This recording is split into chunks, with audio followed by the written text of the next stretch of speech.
సత్యమేవ జయతే, లోకా సమస్త సుఖినో భవంతు, సర్వే జనా సుఖినో భవంతు. ఇది మా ధర్మం. ధర్మో రక్షిత రక్షిత.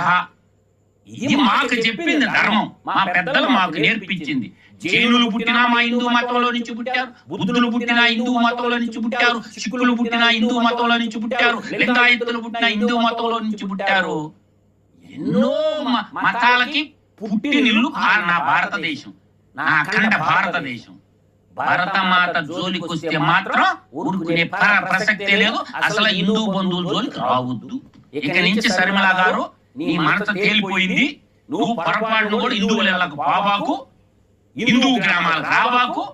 మీరుండే అడిగి పోండి, ఏడ బాప్టిస్టులు ఉంటే అడిగి పోండి. వాళ్ళ మళ్ళీ క్యాథలిక్ దొరుకుతుంటారు చూడండి. మిమ్మల్ని ప్రొటెస్టెంట్లు ఉంటారు, పెంతుకోస్తులు ఉంటారు, రకరకాలు ఉంటారు కదా. వాళ్ళు దొరుకుకోకుండా చూసుకో. అందువల్ల మీరు మాత్రం రాబాకన